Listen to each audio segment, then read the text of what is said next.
Hello and welcome to episode 306. It's a very special episode, 306. It's a numerology. Look up the numerology on 306. I bet it's really important. It feels important.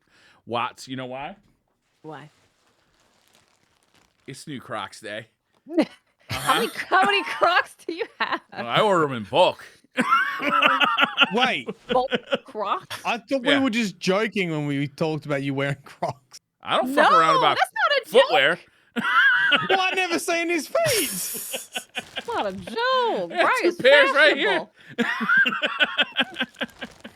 Brand new What? I hear they're very Croc comfortable, Day. so They're really comfortable. You know it. You know Are it. they? Like walking on a cloud. I'm gonna buy my first pair soon, I think. Yeah, you know it's really comfortable being naked, but I don't walk around naked because it's embarrassing. So That's your problem, not mine. You know what the best feeling is? Open up the bag.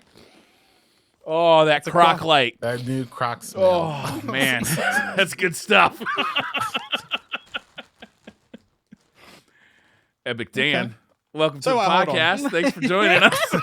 Mine's like, wait, Dad, hold on. No, sorry, Dan, featured guest. We can't move off this Crocs thing yet. Do you wear them just like around the house, or do you actually go out in public with them, or? I've got several pairs. Some are meant for around the house wear. Some are meant for out of the house wear. Some are my river shoes. I have my Okay, river- see, functional like river shoes, I'm okay with, right? I feel like they would be quite good for the river. Yeah. Are they Crocs? Yeah. They're not Crocs, they're loafers. Croc right on it. Wait, are Crocs different in the US? No. Croc. No. I Crocs thought have Crocs just are those plastic ones with the holes in them. Yeah, these are my going to town Crocs. Yeah. You know. Oh, they've updated what Crocs are. Well, they've added to their repertoire of shoe what Yeah. Croc makes. Yeah. Yeah. They collab with super famous people to do fashionable Crocs. Right. They haven't called me yet. I assume it's just because, they haven't, found my number yet. But I know that it's coming. It's coming, okay. That Croc Well, collab is apparently- on its way.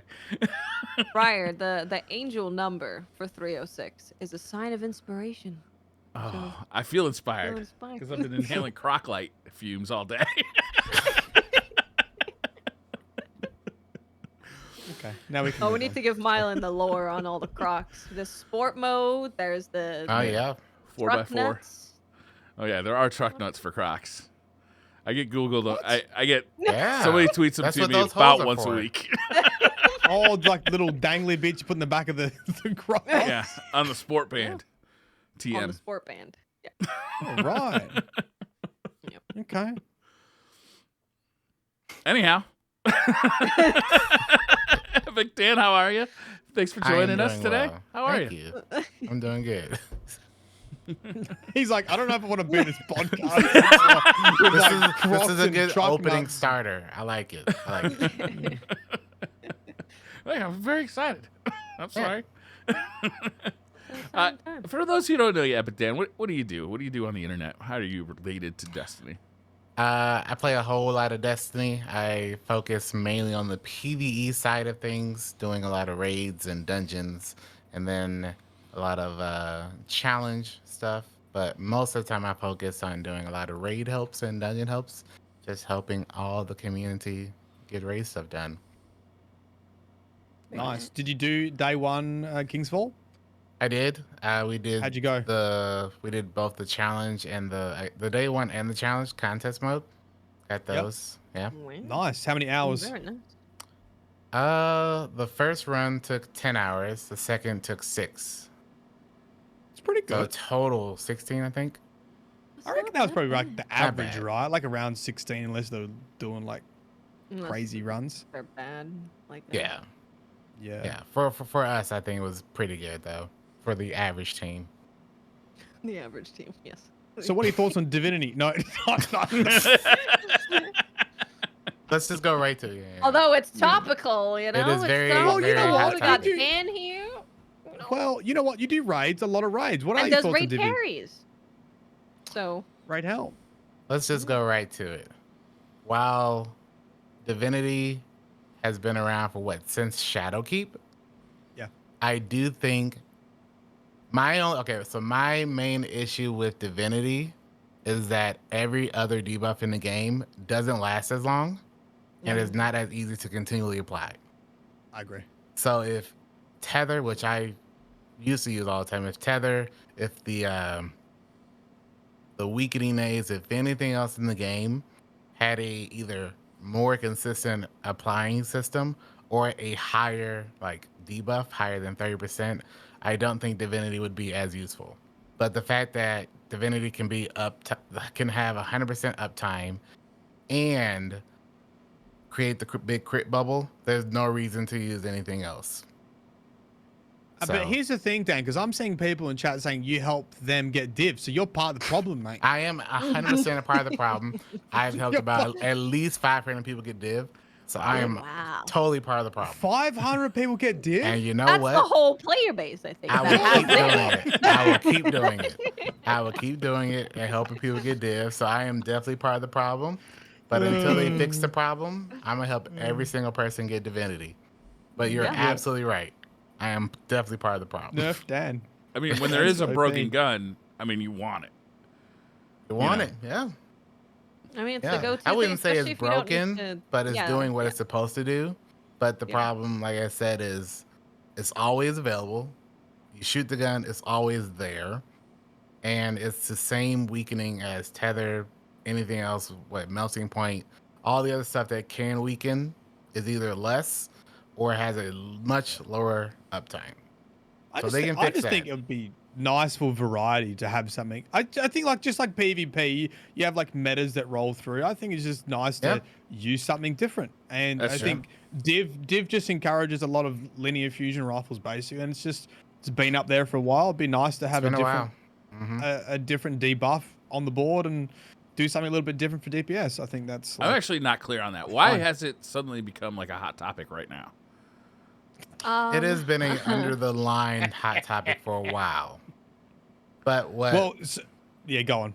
When you have a world's first raider bring it up, a top 0.1% person bring it up, that has a pretty decently large following, of course you're gonna have a lot of people think negatively of it. I think that's why. I think because of where it came from. Yeah, it was literally nothing. So Salta Greppo, like back-to-back 3 times world raid champ, essentially said Div's a bit strong, and actually gave some it wasn't even like an outrageous tweet. It wasn't outrageous. It really wasn't. The context, and this is what Dado said, and this is exactly what I thought. The context is if you're like in the top player base back-to-back, if you call for anything to be nerfed, people will be like, people don't look at it you're weird. gatekeeping, you're elitist, and this kind of stuff. And that's what sparked it all off. Where, I think that's just a lesson. I guess I don't look at it as negatively because I remember, which I would assume, since a lot of the player base, maybe not a lot, that's probably over generalizing.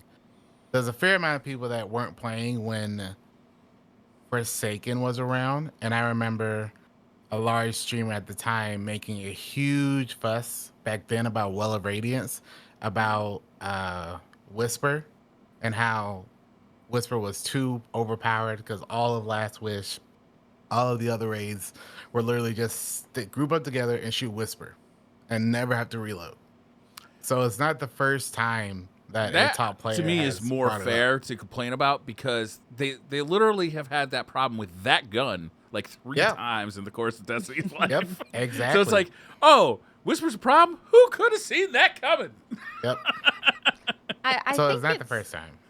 I think it's totally fair, and like we said, Salt put like a very well thought out opinion piece about a weapon. It was not flaming, it was not angry or ragey. It was just like his opinion. So I think it's totally fair when you're playing a video game that something has been strong and the go-to no-brainer for a certain amount of time to at least say, hey, maybe we should look at it. Because people's thoughts as well are like, how many things are Bungie creating raid-wise around people having Divinity? Like, are they creating content knowing that people have Divinity? Are they not? Like, and I think it's just totally fair to say, yeah, people throw it on, no brainer. Maybe just look at it. I think that's fine. It makes sense to me. I kind of agree with Mylon on this one too. It's like, it's good to just change these things so like the meta is different. It would be nice. Yeah, it just freshens up the game. Yeah. Do you remember we didn't use linears, and then linears came back like, oh, linears spicy again. Fun, like, it was just like fun to use linears. It's fun like, to use give us something grenade different. launchers back. I want to see grenade launchers back. Top DPS. That shit's fun as well. Use some grenade launchers. Bang. Bing, bang, I do bang. agree that things should get changed out more often. It's just, I do think it's time for something else to take the place of either make 6 players damaging more viable than Div being viable for everything. So it would be nice to see that. Yeah, and like, people will say, well, then you're just switching to like a different meta, but it's the same thing. And it's like, yeah, but that's what games do. That's what games are. There's There's a no variety game. of games. Yeah. There's no game where everything is balanced. You can use everything all the time, no matter what. There's always metas, and what companies do is they just rotate the metas so you're feeling like things are a little different. I'd be You got really different bored stuff if we to were chase. still using Mountains on Top Anarchy Recluse. I'd be very bored of this game if we were still using that. What was the meta? I'm What, glad. what was the 4th Horseman meta? Remember that? You just like run up to bosses, like your whole team would run up to the boss and just unload 4th Horseman on him and then run away. Yeah. That's at least a pretty fun place. It was a fun meta. It was a good one. It was a fun place It melted bosses though. Was that even? That was Destiny 1, right? 4th Horseman is 4th Horseman in Destiny 2? That was D1 with like the arc burn and the special weapons buff. Yeah, whatever. that's right. Yeah. Yep. Prison of You're like, Elders, oh, right? Prison of Elders. Yeah. Got Here all we the stuff go. we need. Yes, 4th Horseman. Yep. Right. Okay. So how do you Thanks get into for streaming, explaining Dan? that to me. How did I? Wait, I'm trying to remember because actually next week makes 8 years of me streaming, which is kind of crazy to think about. Wow. Congratulations. But- You started anniversary. I didn't start with Destiny. No, I started with Borderlands. Well, the first game I ever streamed was Payday 2. And that was literally just because a few friends wanted to watch me play it for some reason. I have no idea. That's cool. And I had the best internet at the time, which still wasn't great, but it was the best one. What was it? Do you remember? What was your internet when you started streaming? It was 1.5 down, Okay. 1 up. How Good old do you AT&T. stream with that? I mean, I didn't say I didn't drop frames all the time. Yeah. 360p. 360p, baby. But I did it, and I specifically remember, 'cause I always talk about it, I remember streaming off of a Hauppauge PVR2 Yeah. Mm-hmm. on my single-core laptop that I had for college classes. Okay. So it wasn't even meant for streaming, but I did it just to do it. And then I wanted to stream Five Nights at Freddy 1. This is when it first came out. Okay. And they just wanted to watch me play it. So I streamed it. And I remember having 10 viewers. And I was like, That's is pretty insane. good. Yeah, and I was like, this is insane. What the? 10 people? Oh What my was that? god. Like in your first month of streaming, you had 10 viewers? First month of stream, but it was That's for pretty the good. 5 Nights. I guess because of it being around the Halloween good. era and stuff, and I was like, this is crazy. So then the first game I actually started streaming was the game I was playing at the time, Borderlands. And I didn't play, Never that heard was of like it. the first game I streamed, for real. And then nice. a few years later, I moved over to Destiny when Borderlands kind of phased out. And I've been here ever since. So Who's you were that? literally bullied into streaming by your friends. Yeah, shout out to I them. mean, That's cool. Peer pressure. Worked Yep. out. Do you Still still works talk to after them? all these years. Yeah, they literally mod the stream. Like they're there. They're not there all the time because of life and work, but every time they show up, they're like, I'll ask them to just say something from like the old days of just me, them, and Nightbot. Oh, damn. That is. That's a hell of an origin story, actually. Yeah. Yeah, that's cool. So I've been in Destiny ever since. Of course, I've played other games, but the main two that I've probably covered is Borderlands and in Destiny. So, were you still So did you playing know- Borderlands when Destiny had started, or did you, when Destiny came out, did you I transition? played Destiny not on stream, but I did play it. I streamed Borderlands, but then I played Destiny off. But I didn't really get into Destiny. I played Destiny at launch, kind of fell off like a month in, and came back like most people with Taken King, and then I was just hooked. Did your Borderlands audience kind of come with you? No, they did not. No, they didn't. Oh. No. Fairweather Really? friends. I've always told the story. I love the Borderlands community still. They got a Don't lot worry, of they're my not here. start. You can tell the truth. A lot of my start came from them, but I remember when I started phasing over to Destiny, a lot of them was like, nope. I've heard that story a couple of times from Borderlands streamers who transitioned over to Destiny. Yep. Just not. It's interesting because It is like very interesting. Destiny is something that's pretty similar. It's it's a kind of game where you're like, oh yeah, I'll check that out if you're a Borderlands fan. So you'd feel like it would be an easier transition. Yeah, I thought so because it was the same category, same genre, and a lot of them were like, I don't like this. I don't want it. I don't like I'll it. see you when you play Borderlands again. I'm out of here. This kind of stuff. they said that. If I stop They watching said somebody, that I'll just without stop watching. saying I don't need to. Yeah.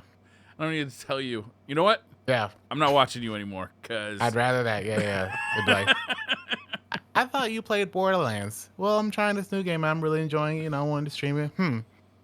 I'll see you when you play Borderlands. I'm out of here. I'm like, okay, all right. I've never got that. It's not just like Borderlands. It's Destiny 2, and I still don't know why. Some people just want to watch games they only play. I think. Yeah. But I think Twitch is slowly changing. I think people's attitudes towards Twitch is changing though. I think like variety is actually becoming more popular in general. Yeah. People want to see new stuff. There's more people. It's more likely that the streamer you watch does play other things, even if it's true. to some varying degree. So I think maybe people are a bit more open to it. There's some games that you can play kind of no matter who you are, like Elden Ring. People will come and stop by for Elden Ring. That's true. Yeah. They like to see you get your ass kicked. Yep. Yeah, that's true. Yeah. So what do you think's going to happen when we play Call of Duty? I still watch streamers though, specifically for the game they're playing. Like I still do sometimes. Like if Street Fighter, we were talking a little bit about Street Fighter before, and like I just will watch like a player who plays the player that I'm trying to learn play Street Fighter, so I can like watch an expert level player play that character. Yeah. So Dan, did you know what Twitch was at the time when they're like, bro, you should stream? You're like, huh? Like, yeah, here, Dan, make an account, get OBS. No, plug it in. Well, I got into Twitch because of another person who we were both playing Borderlands at the time, and I'm trying to remember that again. Someone that they followed was a big like gamer in like the YouTube space, and then they were like, hey, I'm streaming on Twitch, come over. And then they sent me like, hey, you should watch this person. They're playing like the new it was the new Tiny Tina's DLC had came out, and I hadn't bought it yet, and I wanted to see if it was worth buying. So they sent me the link, and then that's how I found it. But the first time I actually streamed was not on Twitch. It was on a old platform called Hitbox, which is probably one that no one ever remembers. I remember that. Yeah, I do remember it. Yeah. So the first I streamed Payday 2 on Hitbox, and then I found out about another platform called Beam, which Beam, if you probably know more as Mixer. But back when it was called Beam, I streamed on there before someone was like, you should just stream it on Twitch because it was a lot easier. It was a more popular one. And I was like, okay, I'll try Twitch. And I was like, I remember Twitch because I had already had an account from watching it, but I hadn't logged in again until then. So. Nice. Cool. I still don't really understand why Microsoft got rid of Mixer. It seemed like it was growing and it was successful. Oh, I wonder what the decision making was behind that. I don't know if it was growing or successful. No. The numbers... I mean, I don't think Twitch is successful. I think Twitch is still standing because of Amazon. I don't think Twitch does well, like profit wise. That's why they want you to run ads. They want automated ads. Everyone to run automated ads. Yeah. Because they make more money from ads than other stuff. Yeah. Great. Watts, how's the Crucible been lately?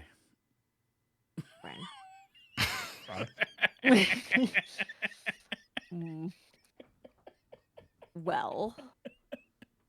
Having fun? So...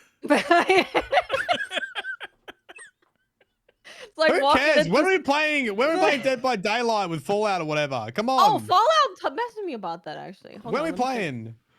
He said Monday or Saturday, but he'd recommend we play the tutorial. Okay, copy that. Have you never played Dead by Daylight? No, never played it. It is really good. I haven't played it in years, but it's really good. Okay, there you go. COD as well. There you go. Yeah, so well, that kind of brings us to the TWAB. Want to go through TWAB? Yes. Because then there are many conversations that can happen through the TWAB guiding us. So, the first thing is a good thing, and they're talking about online game security and banning a bunch of motherfuckers. Yeah. So that's always good. fun. It's always good. So they are saying that, so obviously they're using BattlEye, but they've also, because they're using BattlEye, they've been able to focus on new data science, machine learning, and analysis tools so that they can get some better detections. So they've been doing those first detections earlier this year, and then they've moved into some full production with other tools that they've been using. So they've been carefully, after building our model, we carefully tracked and accounted for the changes introduced by each game release, analyzed known bugs for likely impacts, and assessed sandbox changes. We did all of this to minimize the risk of false positives. Beyond these initial precautions, we set very generous thresholds so nobody would be banned for having cosmic rays strike their computer and flip an errant bit. After all that, if there was any borderline cases, we would use some signatures to indicate the presence of certain cheats on the user's computer. This resulted in one of the largest ban waves in our history. Yeah. Get some. Big ban waves. You know, they should televise this, or they should live stream it. Okay, we're about to hit the ban button. Hit the button, and then you just see things light up, or light down, I guess. Unlight. I just imagine it's like a kill feed. It just comes up as they get banned. True. Killed by the architects. Yeah. Yeah, that would be great. They also do say here that some people whose accounts were banned said they don't remember cheating. When we investigate these cases, we often find that they gave their account to someone else to play for them. And that's when they say, reminder, we don't recommend that you give your account to someone to do recoveries and stuff. Isn't that technically a bannable offense if you... It is. Yeah. They changed their stuff, so No. you get banned for that. Terms of service been updated.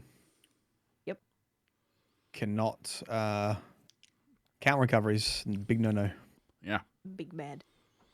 Mm-hmm. Then before we get all upset, there's good news. Hey, look, Iron Banner. People liked it. Yeah, I liked it. It was good fun. People had a good time. Eruption. Did you get to play any Iron Banner this week, Dan? Or last week, Dan? I played a little bit, and maybe like 2 hours, I actually really enjoyed it. But I have heard people that didn't like it. I don't know why, but I enjoyed it. Haters, Dan. I enjoyed it. I hope they keep it. It would be nice if it would be cool if they add like some like other playlists for Eruption to be in when Iron Banner's not here. Yeah. Like a SAC playlist or something. Yeah, definitely. Well, they seem quite surprised that people liked it. When I was reading it, they're just like, I don't know, people seem like all right about it. Yeah, they're like, whoa, you guys like something we did? Wow, what's this feeling?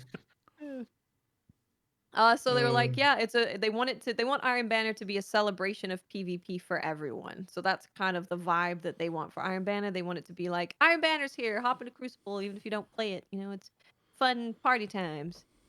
So that's definitely fits with Eruption. Do you think people just liked Iron Banner because quick play was so bad?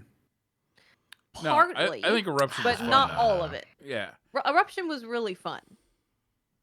Yeah. It was really fun. It was a game mode that made sense for Destiny, in my opinion.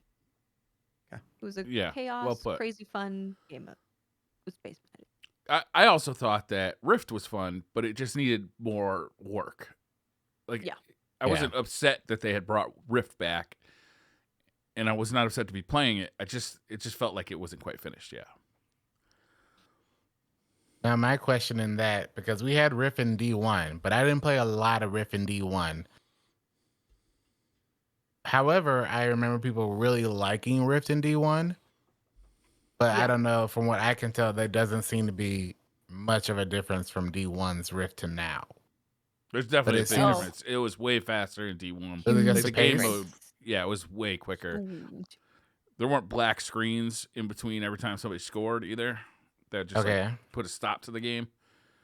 Like you just kept playing after somebody scored, if I remember correctly, right? Didn't you just keep going? It was just a one solid match, no resetting. Okay.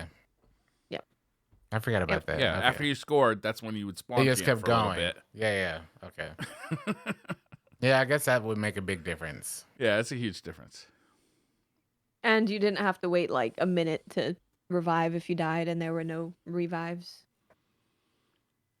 Sounds like they should have just brought back the D1 version.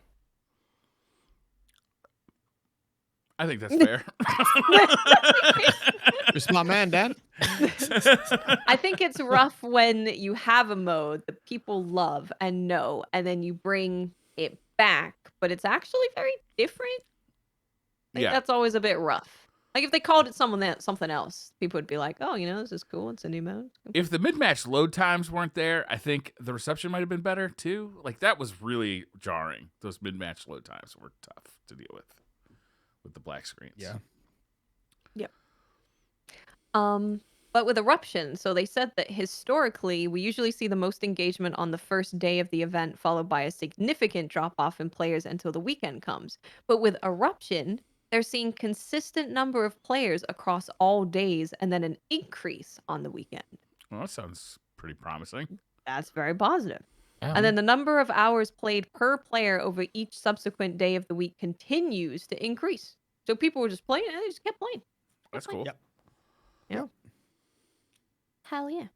They did mention that there was a scoring issue. So there was a bug where shutdown points are being awarded for each damage participant. So if you all team shot a dude and shut him down, you were getting 5 times, 6 times the amount of points as you were supposed to get. Was happening? Interesting. Yes. Okay. Yes. I heard people complain about the scoring and like how it didn't feel worth it to actually get erupted. So okay. Yeah, that's why you were getting way more score than you should if someone was being shot by multiple people. So they are fixing that. They're going to investigate it, and they're going to look to get a fix in for the second week. So I wonder if this will become the new Iron Banner game mode, or if they're going to change it again. Based on if it's really popular, like maybe they'll just stick with it for Iron Banner. I don't know. Don't know. You know what I want in general, because I've actually been spending more time in Crucible. I just want like Cover a GQ? rotation. I was gonna say, wouldn't it be better rotating it? Yeah. Like a rotation playlist. Yeah. Where you click on Iron Banner, or you click on whatever, and like one game is Rift, one game is Eruption, one game is Clash, one game is whatever. It's just, I don't know. Feels like it's just having all these separate playlists. Like I'd rather have rotating through game modes and have it mixed up and have some game modes I love and some game modes I don't like, but I don't know. It's only one game, so you sort of like you're on to the next. Yeah. Especially since you have to play a decent amount of Iron Banner to get your challenges done. Yeah. May as well have like you said, just a different mode every game. Yeah. Versus the same one.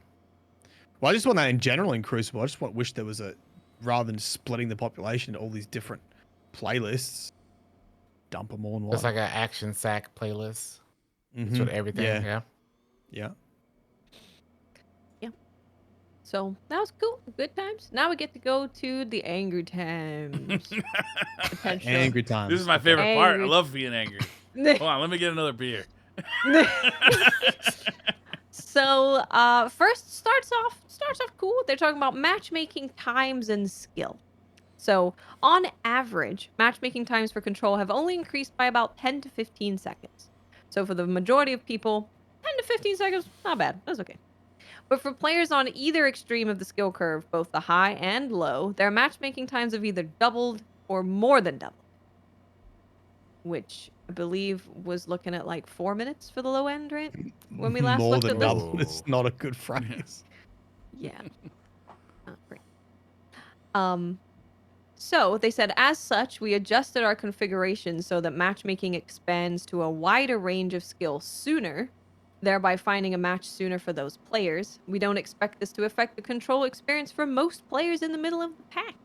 and you will have a broader available pool of guardians for high and low skill players to match with. Makes sense.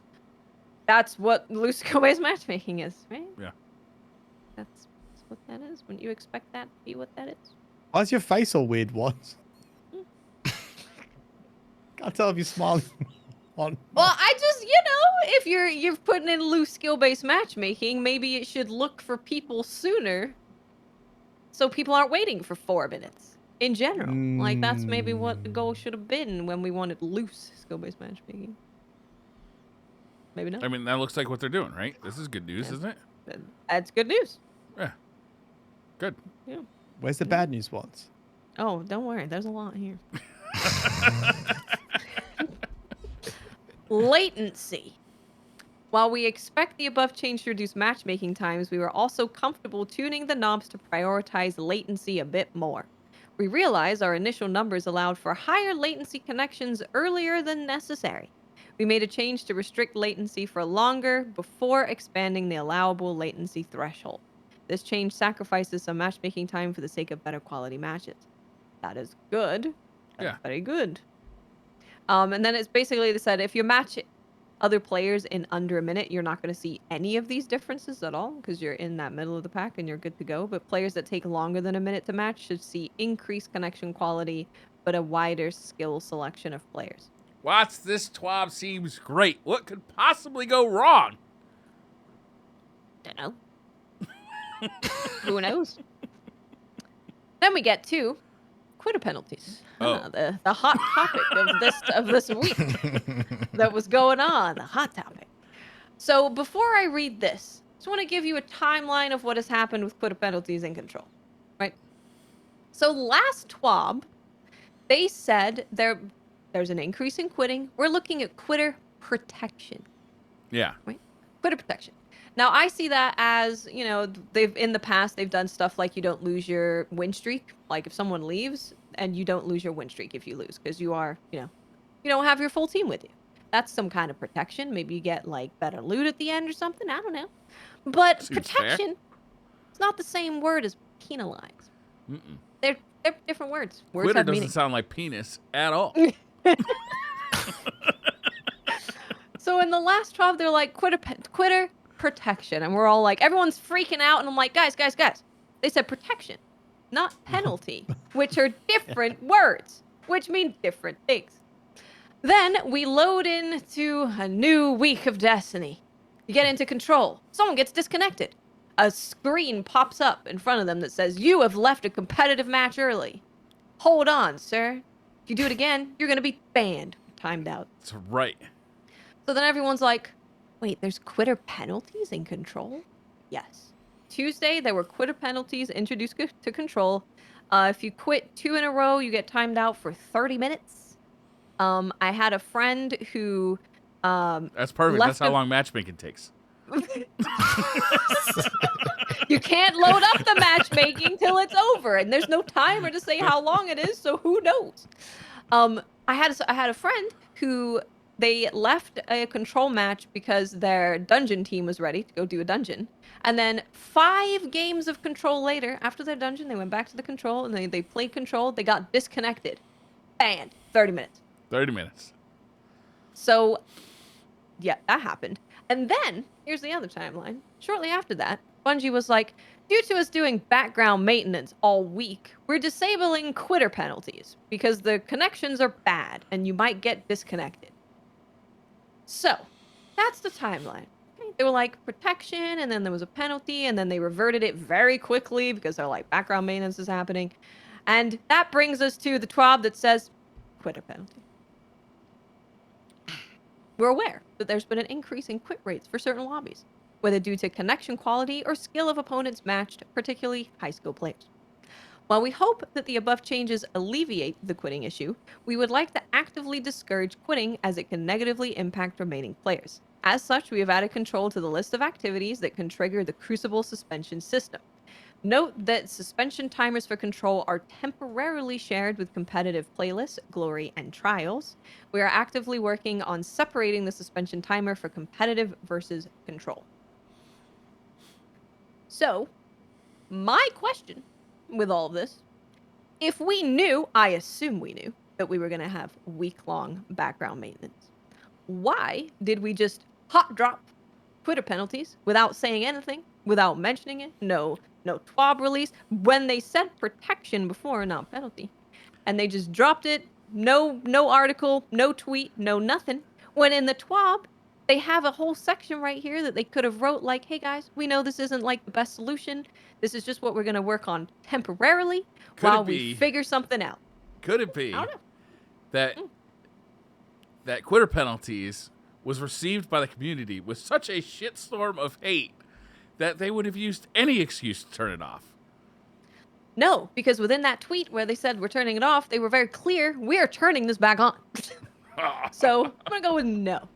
But like, okay, so I will say I understand Bungie is seeing this mass quitting problem, right? And they're like, we need to do something because the quality of matches for people is dropping substantially. Like, we need to do something. And then being like, you know what? Let's just try Twitter penalties, see what happens.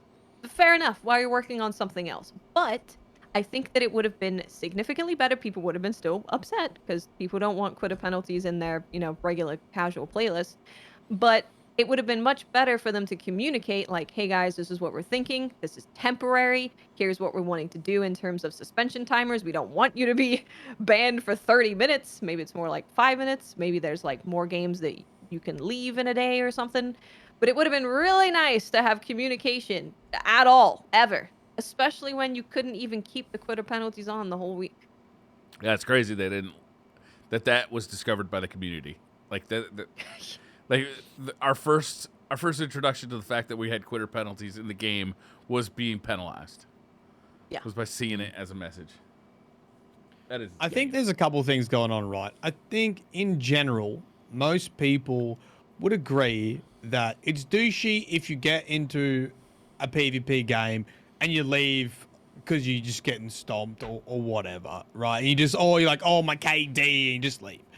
But the flip side is most games have a mode where, like, you're just killing time. You're waiting for something to happen. You're either waiting for a raid or you've got some food on the stove or what. You're like, I'll just play a quick game because it doesn't matter. It's just casual. You can jump in, you can jump out. And I think a lot of people I use that for Control. Like, when I know looking after Leo, I'm like, he's going to wake up soon. I was like, I'll just play some Control. If he wakes up, starts crying, I'm not in trials. I'm not in comp. It's like, I'm not really impacting other people's ranking or rewards. And I think it feels like an overkill to have, penalties in Control. And on top of that, with SBMM, it feels like a competitive playlist, essentially. And there's no place to chill out in PvP. And that is bad for the game in general. It's also Destiny, right? We can't compare Destiny to other games that have these kind of penalties because we are on a peer-to-peer. We have maintenance that happens all the time. Steam completely poops the bed every Tuesday. So the amount of when you're making connections worse because of the skill-based matchmaking, and I know that they're trying to make it better, but when you make the connections worse and you also have people who live in countries that don't have the best connection to the players they're connecting with, I think it's really dangerous when you're saying that if you disconnect twice in one day, you can't play anymore. I feel like that's just, especially when it's a little extreme. And again, I understand that they have said that they want to not have this penalty be the same thing. But my whole thing was I just wanted that communicated. It felt really bad as a PvP player to poop all over me and then continue to poop all over me. Especially when the community was freaking out like, oh my God, penalties are coming. Oh my God, this is so bad. I'm like, guys, no. They said protection, not penalty. And then next thing you know, someone loads into a Control match, they get disconnected, and now they're banned. So I don't appreciate the lack of communication. And the 30-minute timeout just not, it just doesn't make sense for Control at all. These are longer timeouts than most competitive games that do not have people backfilling. And also oh God, I'm having a stroke today. It's it feels like a band-aid to the elephant in the room is why are people quitting. Yeah. Not like punish them for quitting. It's like, why are people leaving the playlist? And rather than sort that out, you punish them for leaving a playlist that they're probably not already enjoying. And I think the community wants to see that address, like people are not enjoying Control or Quick Play, and that needs to have, be looked at. I would say it's because of the maps, right? So a lot of there's nothing wrong with the maps, Dan. Come on. I've been there for 8 years, Dan. They're perfectly fine. Possibly Dan. be anything wrong with the map selection. I watched a friend load into Disjunction and leave 5 times in a row because he just didn't want to play that map. He was like, "Give me any other map but that." But he would go to Dan, Orbit. I am sure that all the maps are weighted equally. I'm sure that it couldn't possibly be some kind of weighting distribution that's like changing which maps your friend got to play. That would be ridiculous. I've never quit a PvP game because of a map or whatever. I've only ever quit because I've got something else to do.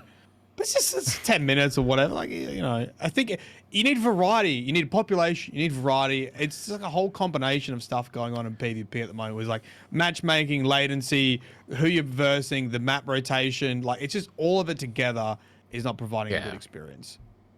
And then people leave. There you go. Yeah. So like maybe we do need quitter penalties in some variety. I don't know. I still think that Destiny is a unique game because of the way that they matchmake and the way that, you're connecting to other players is a unique way compared to the other games that have PvP.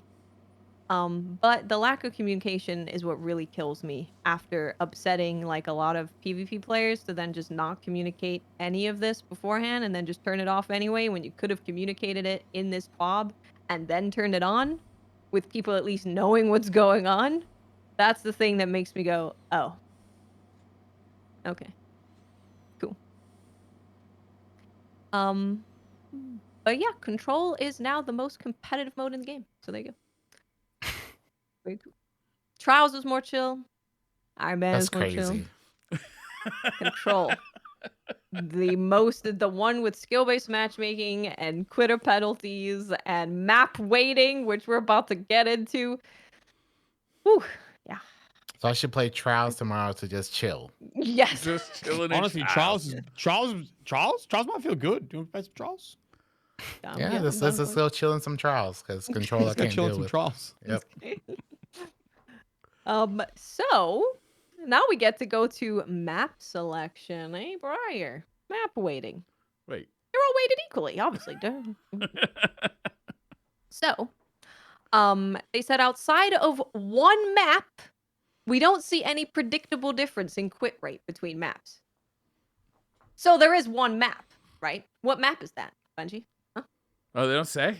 What bastards? What map is that? Tease me like that. What map is that? Could it be the one that you weight the highest more than any other map? I don't know. Let's keep reading. So while we will be making changes to map weighting soon, we don't see this as a major factor in quit rate. While we've always weighted new maps higher for a couple of seasons, this, in the interest of letting players see new content, we also started specializing playlist maps in Season 18, starting with Control. So first thing, red flag. If I'm on a date, I'm leaving. You're waiting this new map for a couple of seasons? Do you know how long a season is? It's 3 months. Let's say that a couple Some means are longer 2. than that. Yeah. Let's say that a couple means 2. That's 6 months that you're waiting this new map. It's not new anymore. It's not new after like a week. But I understand maybe you want to wait it for a month or something, but you don't need to wait it for 6 months. That's a long time. So, that's what they do. So, they used a number of factors in determining initial weightings, quit and mercy rate, player sentiment, internal surveys, and more. And they're going to analyze this process and change things up if they need to. So, here is the weighting of specifically Control now. Increased weighting. Disjunction and Cathedral of Dusk. Now, what is that one map that is seeing a predictable difference in quit rate? Is it Disjunction? Yes. Yeah. And Disjunction has increased weighting. Interesting.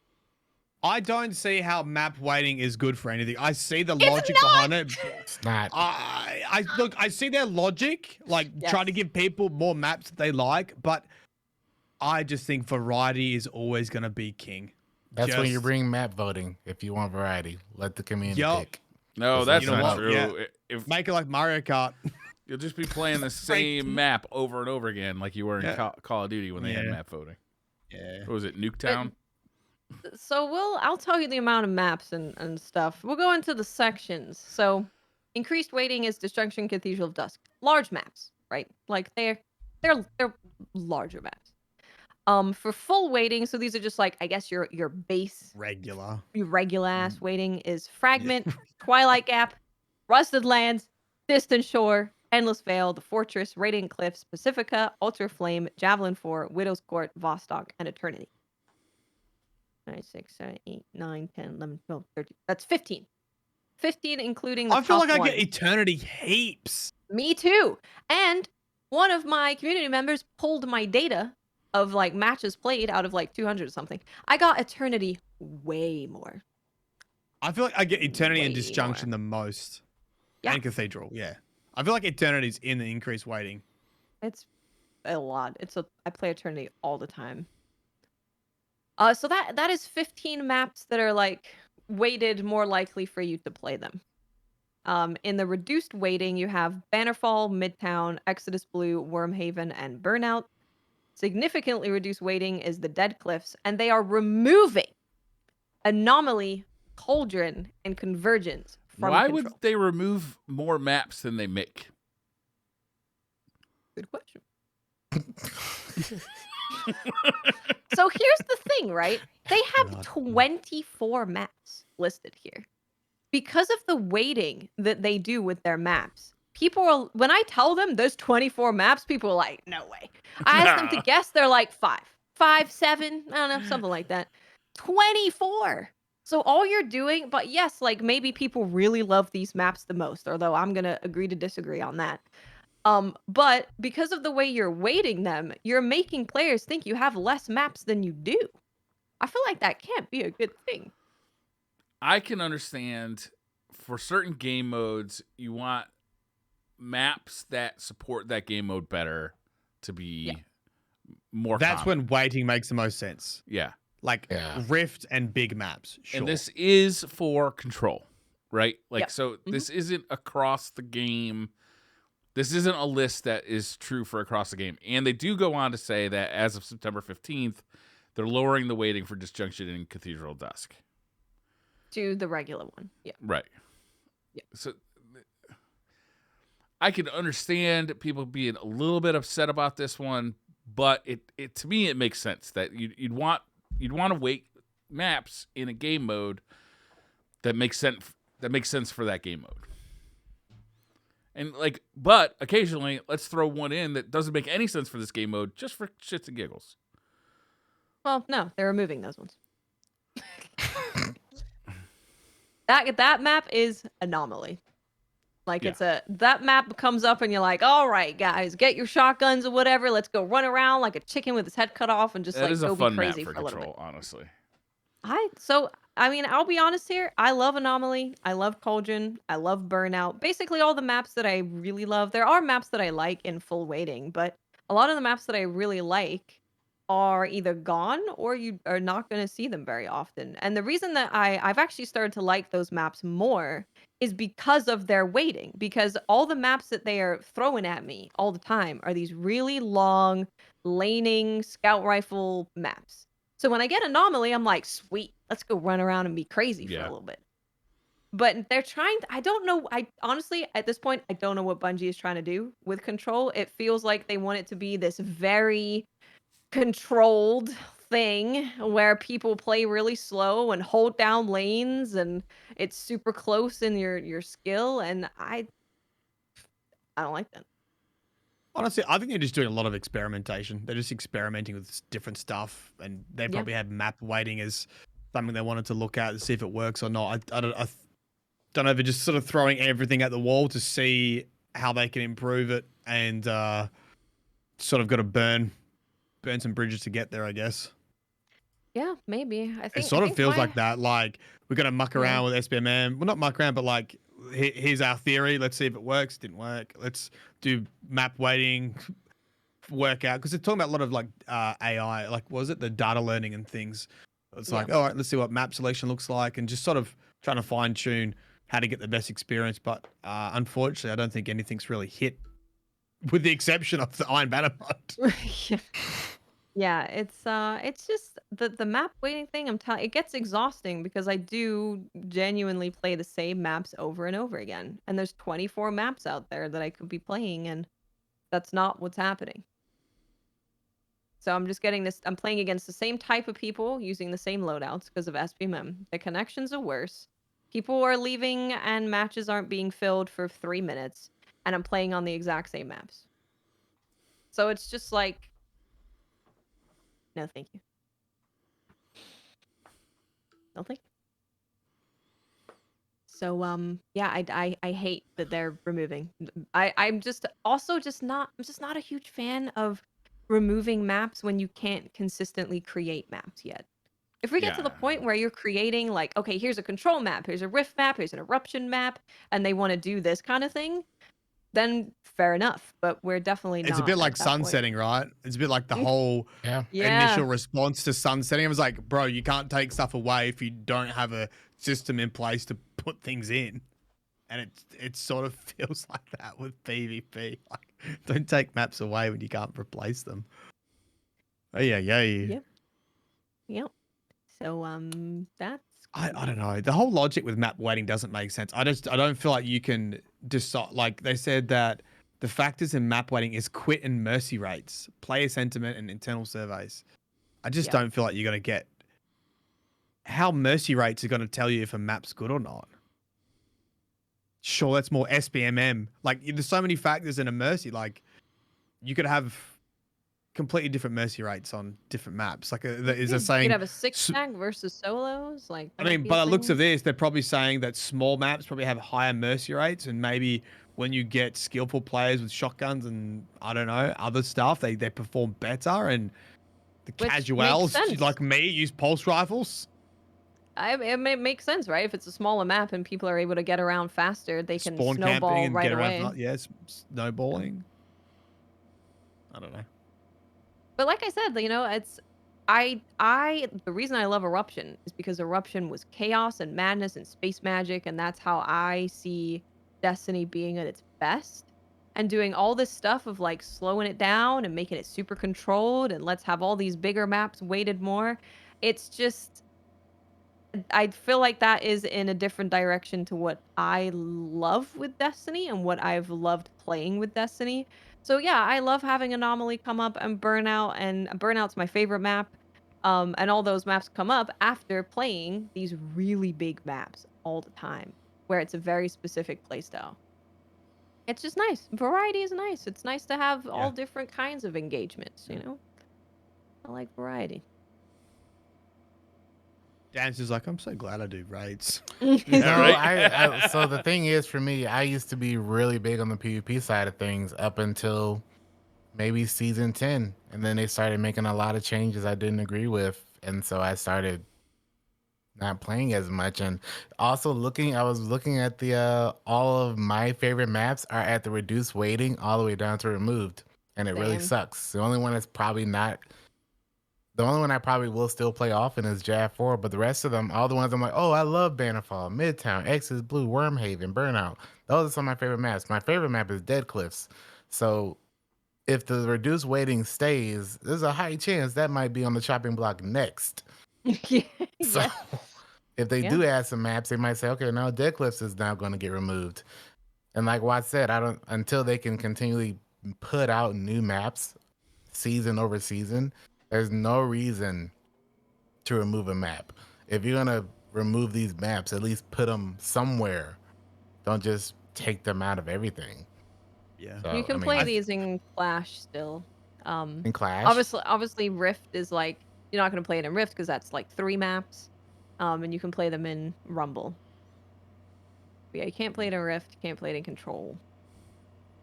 I just don't see why Control is like so compy, I guess, or like so competitive. It doesn't feel like it's meant to be that. So I don't know why they're treating Control like this is where you need to go to be like very sweaty. It's the I thought we had zone. that with the other ones. Yeah. My message to you, to the player at home, is if you are not enjoying Destiny, this is what the community does not do well. Stop playing it. You want to see change? If you're not doing PvP, to the show though. Keep listening to the show because we'll keep you informed. Keep watching the YouTube We'll tell you videos about the lore. Go do some raids with Dan. But if you don't enjoy an activity in Destiny, don't play it because Dayton big number. But my drops. pinnacles, Mylan. I have to get my light level up. I treat it the same way I treat Gambit.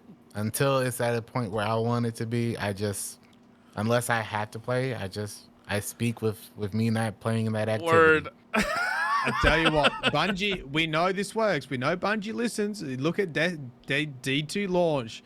When player base drops to dangerous levels, they're like, holy fucking shit. Okay, we're starting a new thing called the Players Summit. We're going to really turn this around.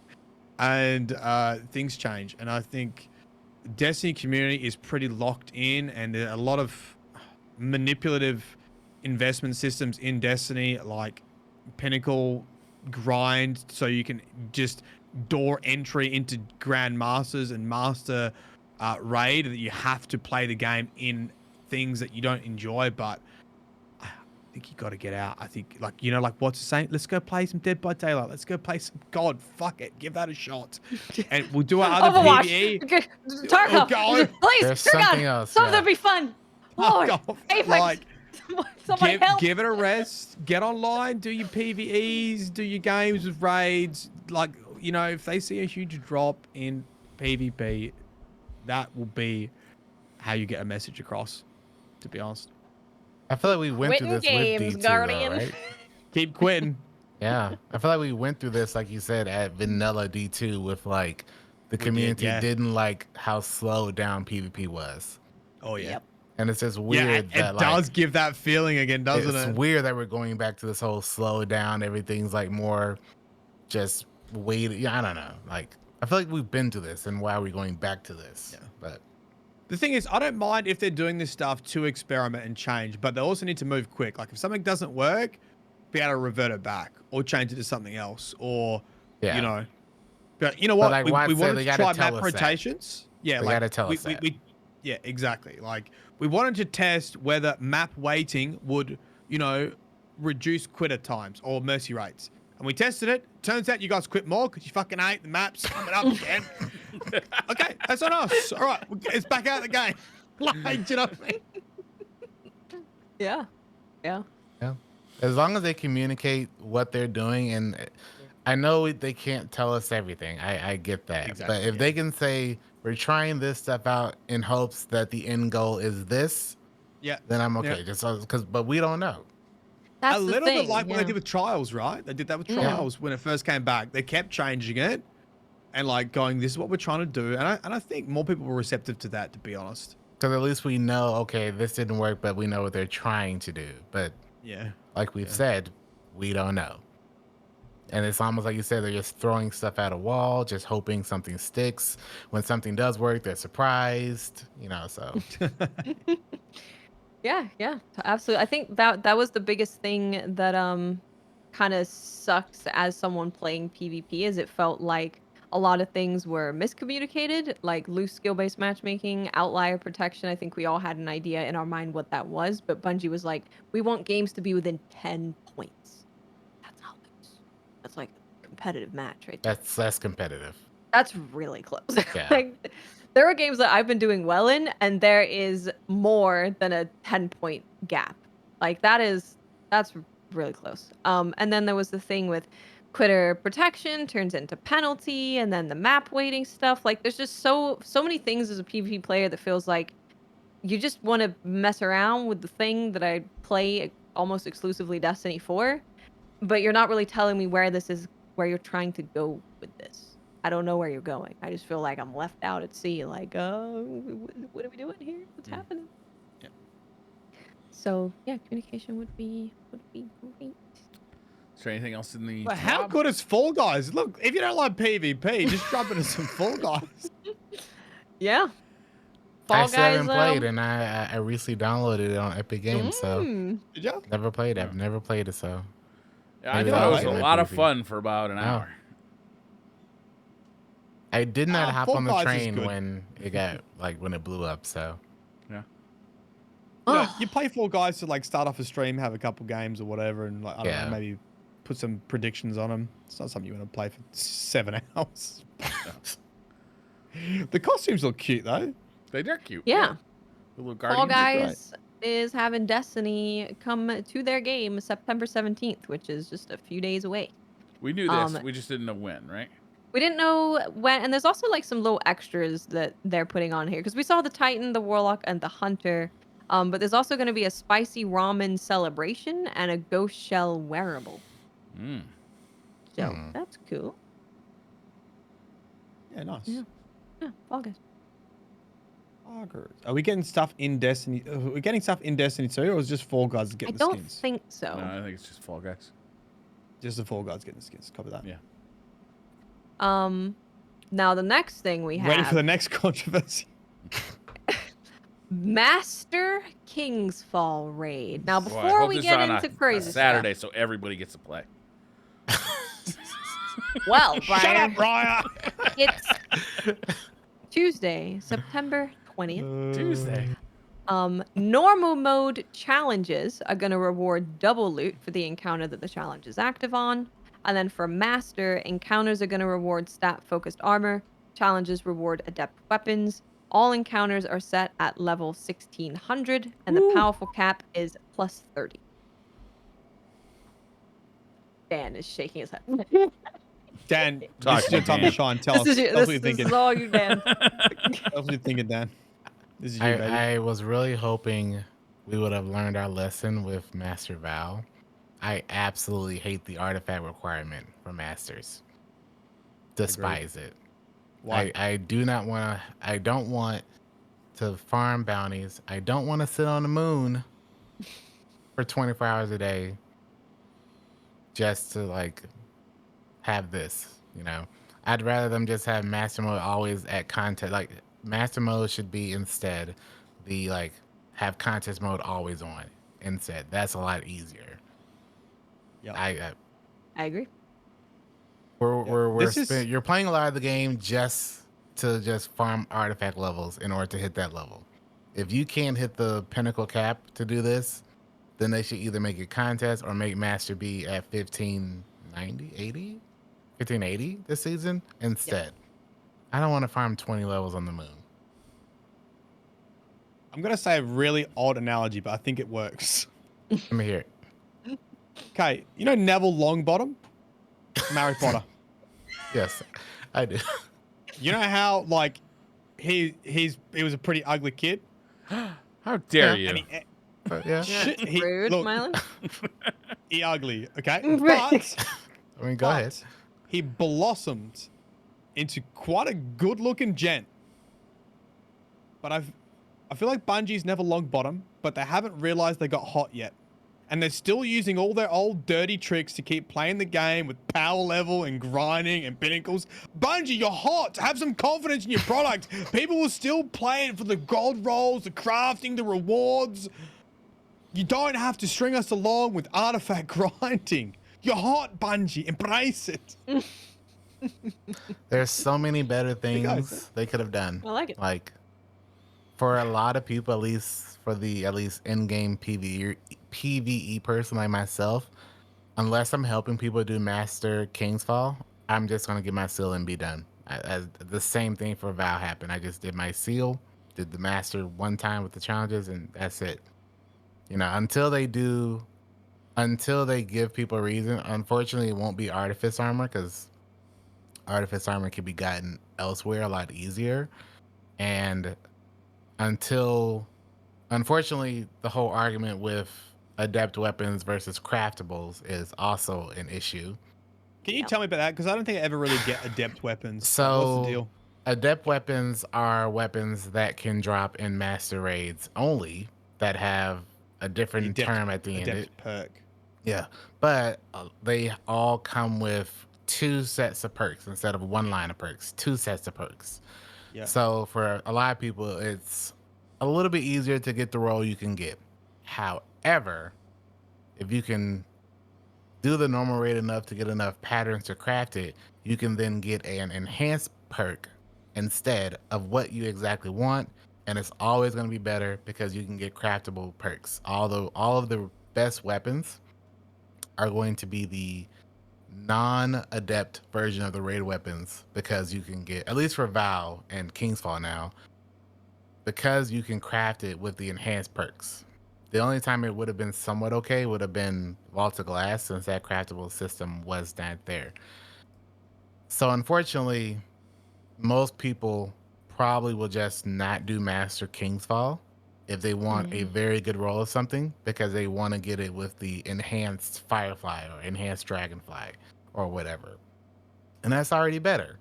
So the Harrowed Duma Chelsis or Zauli's Bane is already dead on arrival, because most people probably have already, by the time this raid comes out, has gotten a normal one that they can just craft and get an enhanced whatever.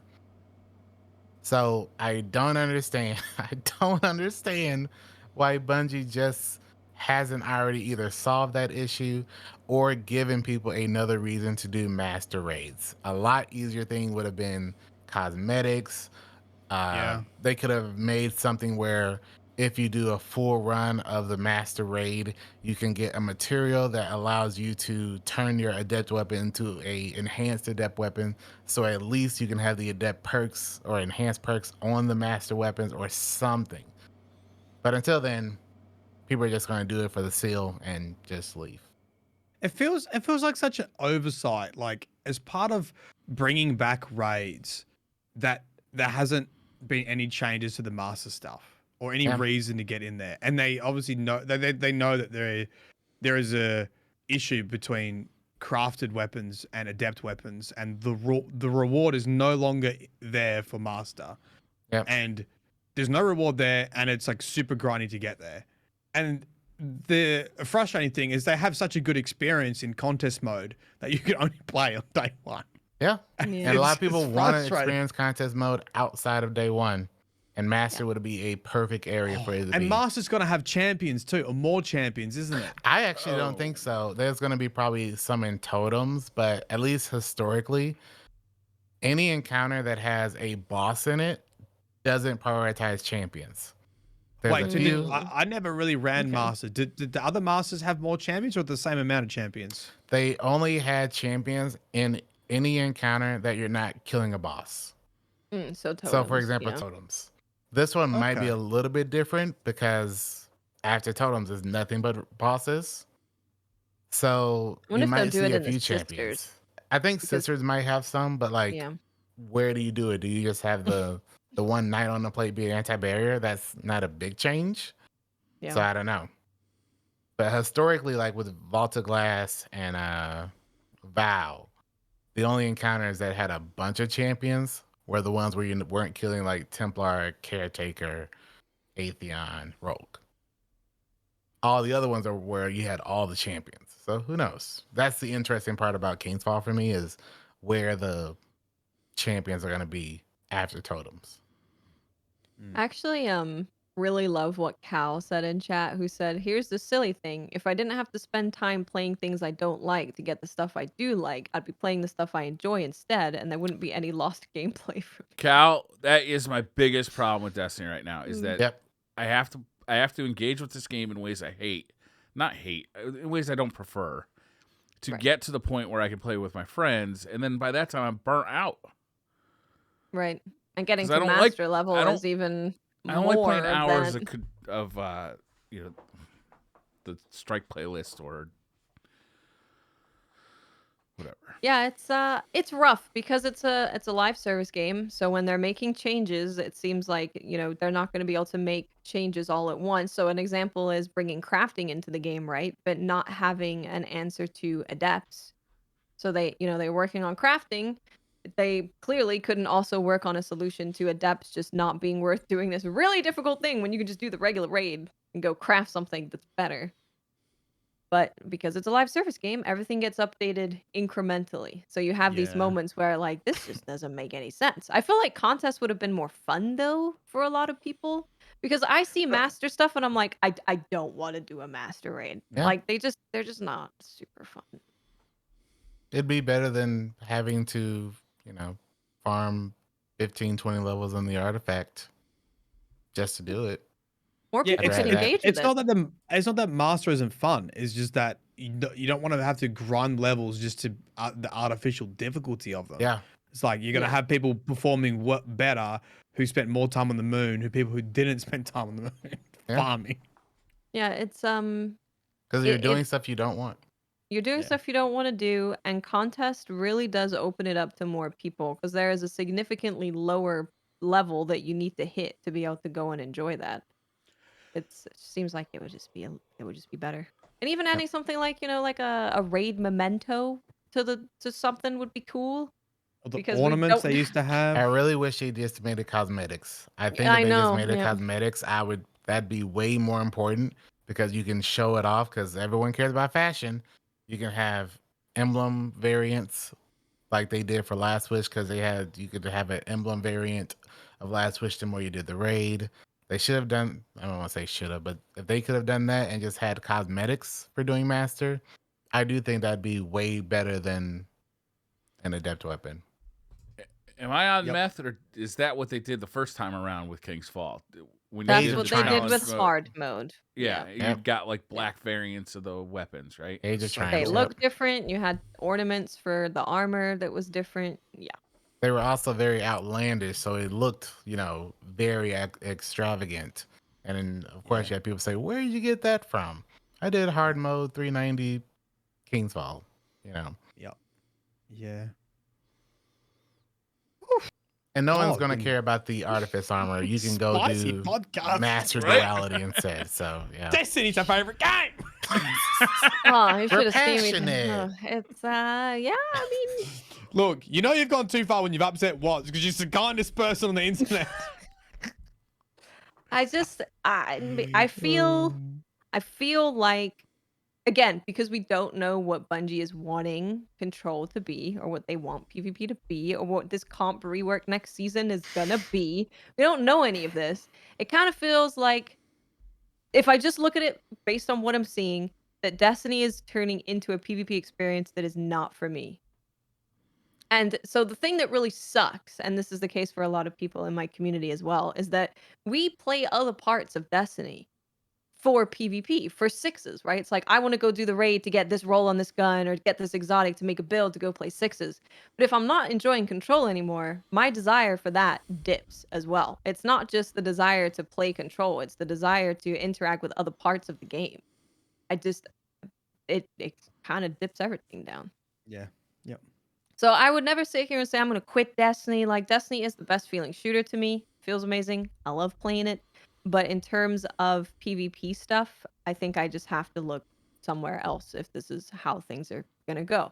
And I'll come play Iron Banner. Eruption's super fun. I'll hop into Trials on the weekend. But in the week, I don't think Destiny is the place to be. Yeah. I think that's the right choice. You guys want to do some Twitter questions? No. Before we do... I want to talk about an emblem that is in the TWAB. So this is really, really sad. But I think it is beautiful what Bungie has been able to do for this player. So we're hearing from Drew, who is in player support community moderation. And earlier this year, we lost a well-respected and long-time member of our community, Seraphim Crypto. Almost 9 months in, and the pain of the loss remains for many of us who knew him. Trying to put into words the loss we felt has been a challenge, even now. So here's a link to the obituary that he wrote in January. As time has slowly gone by, I've dug into our moderation chat to find some of his favorite things he shared with us. Sarah's favorite Destiny class was the Exo Void of Dawn Titan. His favorite armor was from Scourge of the Past and Black Armory. He loved using bows. His favorite number was 37. His favorite color was purple. He loved toast, and he always fought for human rights. To honor his memory and be a part of our game forever, several of us at Bungie, who are so incredibly awesome to make this happen, were able to work with our designers to create a new community emblem, Seraphim's Gauntlets. This emblem represents his love of Destiny, Titan gauntlets, and the number 37. While there are only 36 dots, one is left unlit in the center to represent the loss we feel for him. I hope that everyone who wears this emblem feels the same connection we felt for Seraphim Crypto and the love for our community. And then there is there's a code for an emblem, which I'll put in chat so you can just copy and paste it. That's solid. Obviously. Very nice. Yeah, it's very good. I love that Bungie has the capability to do stuff like that. Like we saw with the dog emote, that was someone's, make a wish. I love that they can do that. Yeah. Nice. Yeah. You know what I was actually confused that wasn't in here? They didn't go over Trials. Trials is coming back next tomorrow. week? Tomorrow. Tomorrow. Huh. Experiment. They're just gonna drop it. It's just a chill playlist. What do you mean? Well, normally it's like, here's the weapon up for grabs. Or like Trials returns, Guardians tomorrow, this time. Like, something. Just, mention it. I mean, we'll get a tweet. I would like to play Trials and try. Yeah, I've got my God Roll Trials. BXR. I've got my God Roll BXR now. Yeah? I had to change my whole build, Mylan, so you got to carry me because I was using Falcon. Oh. And now I can't use Falcon. I haven't even got that, but after we had Lego on the show, I was getting one shot by Glaives. I'm like, God damn it, Lego! I was like, son of a bitch. I was like, people run around one shot with Glaives, and I'm pretty sure they were using that exotic, right? Because you get a buff coming out of Invis.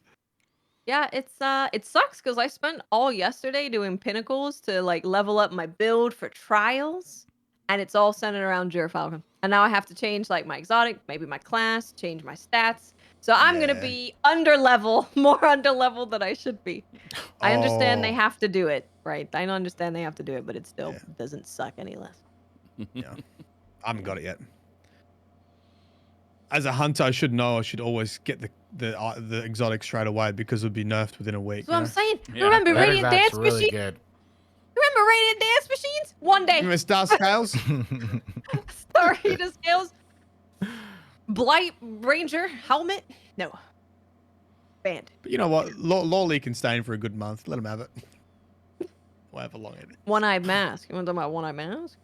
That That was like 2 years. Yeah, that was a long time. That thing was a long time. I still have dreams of just Titans with one-eyed and what Lord of Wolves just Titan skating too fast. Yep. It was good times. All right, we're going to do some Twitter questions. Cybertronian95 says, "Hey, gang. Just wanted to ask if anyone had heard that's the spider singing in the Elixir Quarter yet." No, I haven't done that, actually. I haven't heard that. William Corwin says, "What kind of loot incentive would you get you into a master raid, even if you change the contest mode? Making all the armor artifice armor, giving exclusive looking armor, making adepts craftable, or dropping crazy amounts of mats. Assume we only get one." We just talked about that, but yeah, pretty much all the above would yeah. Bare minimum would be cosmetics, and if you wanted but good, I would rather crazy looking cosmetics than like adept craftables or just outlandish stuff. Yeah, I would prefer what they did with the Age of Triumph and have really cool looking armor ornaments over. They can't do new cosmetics. They got to put those in the Eververse. Exactly. So you can't put those in a raid. What are you, crazy? Yeah.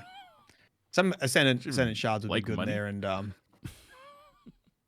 whatever. It would have to be cosmetics because, unfortunately, I mean, unfortunately, the weapon is armor is not gonna be worth it because you can go to a master dungeon and spend half the time and get just as good artifice armor. You know, Yeah. what There's last better way to get season's- stats as well. Yeah, There's better ways to get stats. Solstice had like the thing where you just did the EDZ and got really good stat armor. So it can't be armor. Can't be the only incentive. It's okay to be there, but it's got to be either as good craftable adept weapons, has to be at least that, and then a way to show off your gardening to look really fancy. That's just it. So if they can do those two things, that would be the best incentive for the majority. I guess the thing is, of it doesn't community. really have much replayability if it's just cosmetics. You get If it's just cosmetics, no. You don't just do it. But again, at least so. there's a reason for people to experience it, maybe It's once true. or twice. You know. Yeah, 'cause I sure don't do any master stuff. You have no reason to. Unless you're trying to finish a seal, you have no reason to do master. And if you do, you can just checkpoint or join me at the boss and just kill the boss and get your ship. You know, if you just want the ship. Don't even gotta do the whole raid. So Copy. You go. You're like, okay. Joining Dan. When you stream, Dan? that's what I did for Rogue. I mean, every day. That's what I did for Rogue. A lot of people, I was like, and you want the ship? Just, I got a CP. We'll just do Rogue, master Rogue kills. No need to do the rest of it because you have no reason to. And even then, just like for master Baltic Glass, everyone wanted Fatebringer. I was like, well, just do master Templar 1 billion times. But no reason to do the whole thing. Unless you just want the challenge. No thanks. Ben says, any thoughts as to why Bungie didn't try skill-based matchmaking in Iron Banner? The higher population for the new mode might have offered more data than control. Also, can we get a collective fuck map waiting? Well, you've re-listened to the last 2 hours of the podcast. You've already got a collective fuck map waiting, so well done. I mean, if you... Instead of control?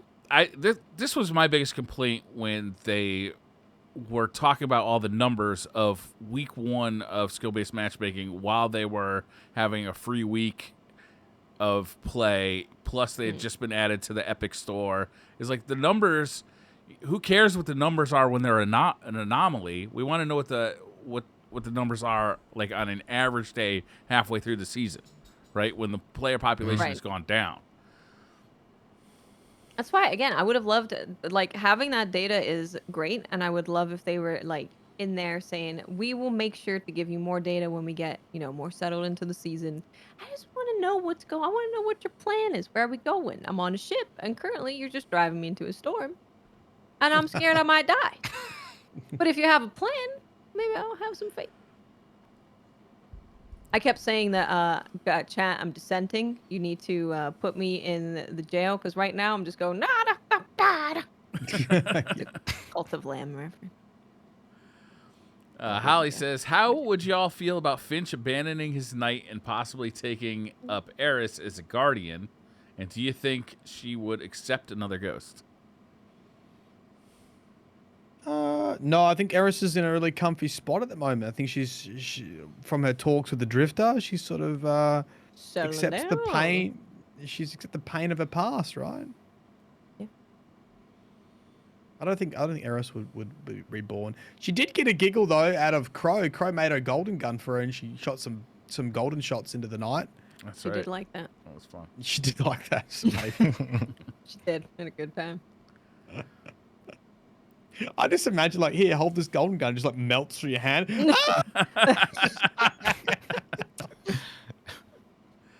Eric John E says, who would win a crawfish eating contest between Mithrax, Spider, and the Drifter? A what contest? Crawfish Crawfish Oh, eating. crawfish. Yeah. Aren't they the crawfish? They do. Crabs. They're a little sort of similar. crabby. Crab cakes. I feel like the obvious answer is Spider, but I think Mithrax could put him down. I think Spider's a bitch on the inside. Yeah, that's true. That's how you really feel. I think he's a mob guy that's like, oh yeah, I'm like so important, so badass, and then you get rid of all of his lackeys, and he's like, no, please, don't send me out back. That's Spider. Then again, I think Drifter might do well too in an eating contest. Drifter would do good, yeah. He eats everything. He does like food. Yeah, he eats everything. He's probably got an iron stomach from eating Cabal for centuries. Yeah, I might not even feel it anymore. Yeah. And I guess he's a guardian, so he could technically eat until death. I'd probably put my money on Drifter. Yeah. Yeah. Just down it with just a cup of Vex milk. I think he's good. Track says, "Hey guys, long time listener, first time question asker. Do you feel like the Destiny community overreacts to certain things that are said or done, i.e., the Twitter war over Div or the Bungie not actively responding about what they want for the Crucible? And follow-up question: would you rather them bring back Laylock Scout Rifle or the First Curse hand cannon?" Yes, the Bungie community does overreact, but that's the nature of social media, right? Like that's what social media is. Like when it gets to insulting people, then you've gone too far. Like let's be honest. Like have some fucking perspective. We're playing a video game, but I mean, social media is an echo chamber. You know, that's what it's for. Basically, like I think like we've spoken pretty passionately today, but after this podcast, we're just gonna like. We're not like raging around. Like, it is what it is. Yeah. And like getting on Twitter and abusing people. It's just like we say our piece and we just move on. And I think that's fine. I think the Destiny community lingers on topics for a long time, and then goes beyond to like witch hunt people or to harass people, and that's obviously very not healthy. I can't remember the First Curse. What did the First Curse do? It's a twin to Last Word. It looks like the Last Word, but it was I thought it was meaty. more like Ace of Spades. Break the law, Dan. It's a twin. I'm sorry. I'm sorry. I just remember like First Curse being the other one. I just remember being like the other kind of weapon hand cannon like Ace, except I guess in D1 Ace was like hunter only, but First Curse was like. You did really, really high damage after like a headshot or something. It was something like that. Yeah, it was definitely. It didn't feel like the Last Word. It definitely, like lore wise, is related to it. But it's basically like a 120 beefy hand cannon where you do more damage. Yeah, I want that because scout rifles are for cowards. Oh my god! I played a Clash game today on Disjunction. Right? You know how Tefty was there? It's a good job Tefty's not here. You know, Tefty's like, I go to the swamp and I sit out there with my scout rifle. Yeah. There were like 4 people just sitting there on the rock. And then when this guy got shot, he popped his bubble. I was like, what are you doing? I'm nowhere near you. It was an incredible sight. That man is yellow. Leave my island alone. Get out my swamp. And let me tell you, that game was nowhere near the score limit. Not even close. That went full time. That's interesting. I would like Talala back though. First, I did like Talala. Not a brave only man, because I kind of feel that we have enough exotic hand cannons for a little bit. That's probably true. And we should space out the rest of them. Because I do think we're gonna get First Curse back sooner or later. Because that's probably the only exotic hand cannon we don't have now from D1. But it would be interesting to see what they did to Talalik, since there's no more self-res, which is why people used it. Alejandro says, lore question, do we know anything about the disciple of the European pyramid? Or European. Okay, my bad. European pyramid, or if it even has one? Not that I can remember. No, I don't think we know any other disciples apart from what's been named, apart from the hinted at in Nezarec Whispers and and obviously Rolk, and that's the only disciples that have been named in the lore. Oh, and Callus. It's Callus. And Callus, sorry, and Callus. Yeah. Well, Naked Callus. Naked Callus. My favorite naked kind in of the Callus. bathtub, Callus. Now we're talking. But, you know, earn that like M rating. Yeah. Put that on the front cover. What game do you always say? Oh, the one with the naked mole rat on the front. Callus. Can one of you do a Callus cosplay from the Lightfall trailer? Just literally like a You're like a big ass towel? naked baby in a bathtub. My favorite tweet was, Log Power Slave, the other stupid Australian I did the podcast with. Never heard of him. And he just never heard of it. Well, anyway, don't worry, it's not important. He just put a screenshot of Callus, like naked Callus, and just said, "Me waiting for the shower to get warm."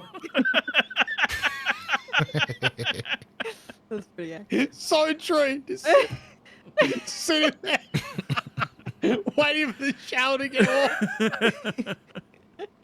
warm. True, very true. That's good. It's a good one. Zachariah J. Ennis says, do you think it's time Bungie went back to D1 weapon system, primary, secondary, heavy, instead of kinetic energy heavy? No. Nah.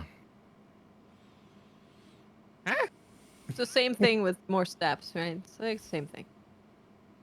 What would be different? You can still have energy in both slots. Oh, is that what would change? You couldn't have energy in both slots. I wouldn't want to go back to that. It's just a bit too limiting. I feel like The this was whole one of the hand good cannon changes shotty that sniper, they did. yeah.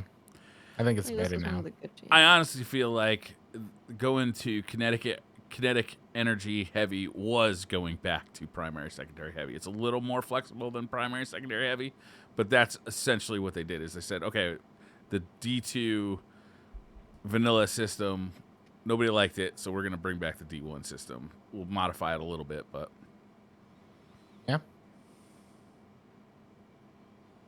Bronx says, why does Dan refuse to click the notification icons of the triumphs and collection tabs? Dan, what the fuck, man? Click the tab. Hefty's not here. He would be all on board with you then. If you go to my collections tab, every single thing has like the mark all as read. I just leave it. That's just and then whenever someone asks about it, I say, well, I was about to click them all, but now you said something. I'm not. That's exactly what Tufty does too. It's the golden rule of you tell me to do something, I am never doing that thing now. Nope. So I'll leave them all blinking. It's the only way we can fight back against like the elitist Destiny community when they come into your stream like, why aren't you using this? Just open up the triumphs, go, not clicking on these, and they're like, and just have a meltdown and leave. You know what you should do next time to say why aren't you using this thing? You should just delete it. Oh, I like that. Delete it. Get them. I don't have it. Just delete it. Yeah. I didn't get it yet. Dave Mullen says, when is your boy Chris Proctor going to come through with the Nutbush dance emote? It's a good question. That's a powerful question. We're waiting for it. We need to get him back on. He only goes on firing range now. Excuse me, he was on Destiny Down Under, by the way. Never heard of it.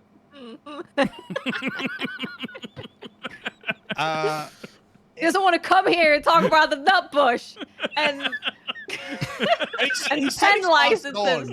He's passed it on. It's out of his control. He said he's passed it on. He's spoken to the people that do the emails. Said, "Hey, slid it across the desk. Nutbush, what do you think?" I don't know. The what now? Not what? not what? We're like, this is not a rated 18 game.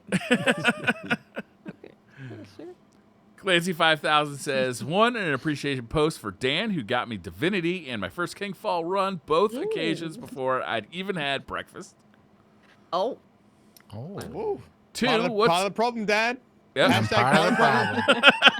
Yep.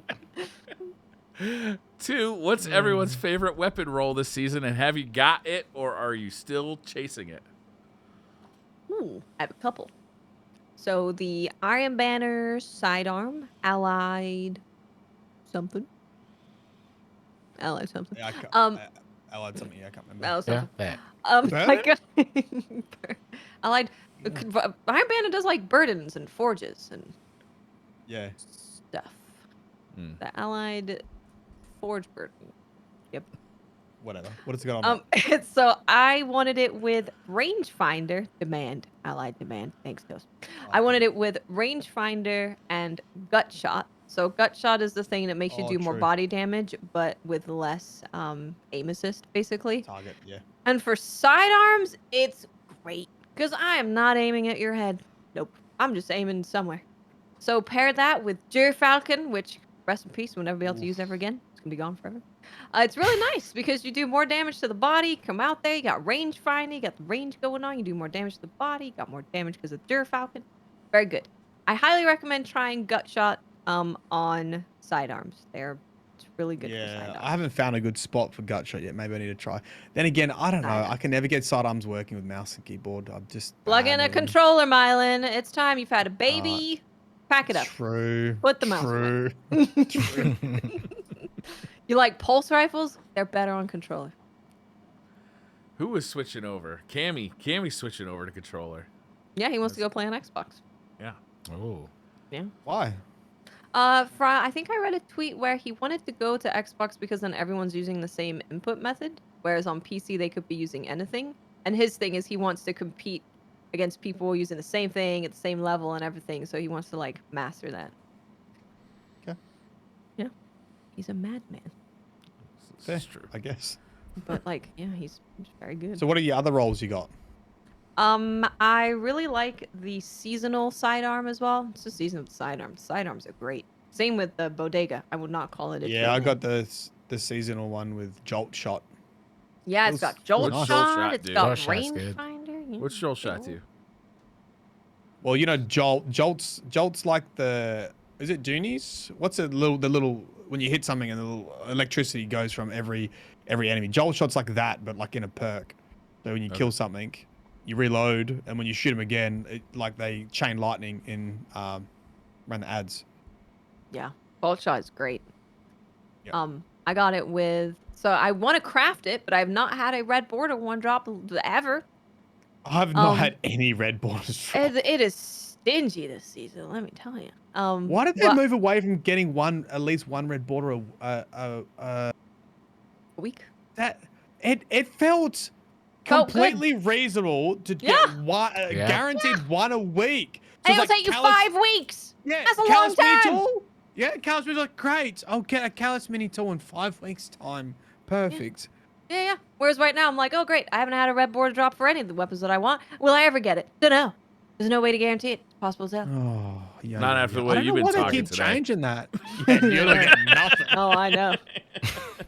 Someone in Bungie's tanked your RNG big time. Like, okay. Turn that no. Turn that down.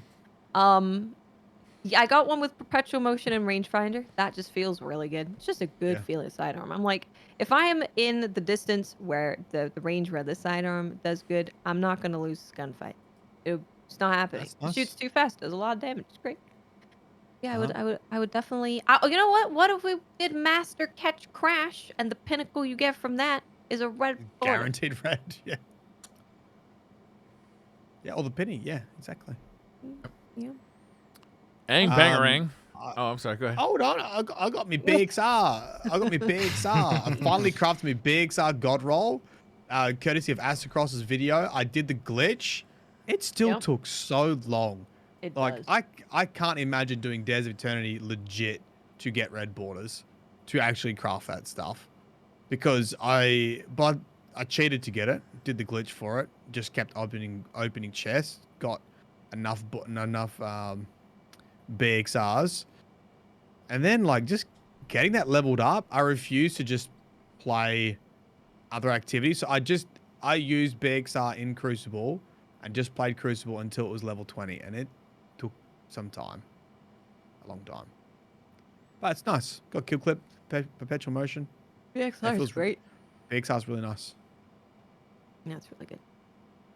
Dan? I have 2. Like everyone else, not a single craftable weapon outside of the raid. It doesn't make me want to play that content more, especially if it doesn't have at least a somewhat decent chance of dropping. So the only red border like weapon I have that I could craft was doing with Chokus. I call it Chelchi. Chelsea. Duma Chelchi is Italian. Yeah, that one. I really like the explosive payload Vorpal one. I really like that. And then Typing. Those are probably my 2 favorites so far. Oh yeah, Typing. Typing. Yeah, it's great. Nothing's better than just not reloading for 25 shots in a row. So that's pretty fun. Community doesn't like reloading. Let's remove reloading. It sucks. Yeah. It's no fun. We had that before with Luna factions and like all that Also, stuff, we'll get and then to they Luna got rid of factions all of it. meta. Yep. Ang Yep. Bangarang says, have you guys played Cyberpunk recently? The new Cyberpunk anime came out, and I'm replaying the game. Forgot how much I loved it. Love you guys. I was heard actually about the anime. seeing that they announced the new, or the DLC for Cyberpunk. They did, yeah. And the anime came out. So I liked that game a lot. It was broken. It was very badly broken, especially if you played it on the then current gen consoles. That was the my PS4. favorite stream you've ever done Xbox. ever, Briar. That was the best thing ever. Talk about Watching 360p. Briar load into the hotel that's supposed to be the people covered in gold, and they're just like some kind of brown. Yeah, there's just blobs of brown. I Just couldn't blobs. even make out what was going on. Great. I love that game, though. It was very broken, but they've done a lot to fix it. So hopefully by the time the DLC comes out, it'll be in good shape. But I'm looking forward to checking out the anime. Has anybody seen the anime? I've seen like one episode because before it came out on. It's called Edge Runners. It's on Netflix. Is it on Netflix? Oh. Yep. Okay. Everything is out on Netflix. Before it came out on Netflix, they had like the first 3 episodes that you could watch on Twitch and you could co-stream it. So I saw the first episode just by watching someone stream it. I didn't love the first episode, but I was also watching in English, so that might be why. You lost. But I've heard really good things. I've heard really, really, really good stuff. Like, really good. Just seen people going crazy about it. So I would definitely give it more of a try. Is it arcane level good or just okay? If anyone was to say that, I would look at them sideways. if they compare it to arcane. Arcane is just it's different. It's next level, isn't it? It's a different level of everything. You know, It's it's really a different level of everything. But it's made by Studio Trigger. They do really great animation, and just from the animation alone, the Edge Runners looks really, really good. Okay. Cool. Do you have to have played Cyberpunk to follow it? No, they have like Okay. some Easter eggs, and like they incorporate some of like the UI into the anime, but it's a complete standalone thing, so you don't need to. Okay. Okay. Auntie Krauser says, this question is for EpicDan22. What was the funniest jump puzzle fail you can recall across all your helps? It would probably, I don't know if you want to call it a jump puzzle fail. It would have to be the garden with the after consecrated mine, the hidden chest little area you have to go grab in the portal. That one has had many, but one of the ones that I always think of is I had a person come through and I was like, okay, we're gonna go get this hidden chest real quick. Right after we be consecrated mine, just got to go through the portal. And of course, the portal has, you go through the portal and you come out the bottom of the door and you just fall to the ground. And the guy was like, I died. And I was like, you died? Did you not go get the chest? And I just kind of, played it up for a good 30 seconds. And the guy like really got very, very, it was kind of funny, but he got very confused. It was like, why am I dying? I just want the chest. And I was like, oh, I'll go in. And then I went in and I just kind of hung on the side of the platform. I was like, oh, I got an ascendant shard. Cool. All right, I'm leaving. It was like, wait. I need an ascendant shard. And it was like, I'm sorry. It's a joke. It's just a little light hazing. Let's just move it on. And he was like, so there's not a chest here? And I was like, no. The real chest is up here, but it doesn't have an ascendant shard. Let's go on. And then Kingsfall, of course, has one with the special wall, as we'll call it for now. Yep. The dick wall? Of course, yeah, the dick wall. It's not what I call it. We call it another thing around my neck of the woods. What do you call it? We call it the erection section. I like it. I like that. Yeah, that's pretty good. I might have to change my surprise nomenclature. erections. The erection section. I like it. And of course, I told him to go talk to Tolan. You know, go get your lore from talking to Tolan, and of course they walk up there, and then Tolan falls off, and then just boom. Yeah, that's always good. That's always a classic. Yeah. It is always good, especially how fast people move when they get hit by those things. It just looks funny. It's good stuff. That's great. Yeah. Keith says, "Gotta ask this again. Whoever draws Briar's name for the Christmas?" No, Keith, not happening. Ace Dog says, "Hi, hey Mylan, can guardians be empowered from other ghosts? Just wondering if instead of killing the hive ghosts, maybe I could store them so I can have unlimited super for my fire team." Yeah, be good. There's other examples of ghosts using their lights, but not like technically being guardians. Shin Malphur is a good example of that. Brought him back as a kid from the dead using the light. Didn't become a guardian at that stage. So yeah, you could time up, get the hive ghosts, collect them, put them in a bag.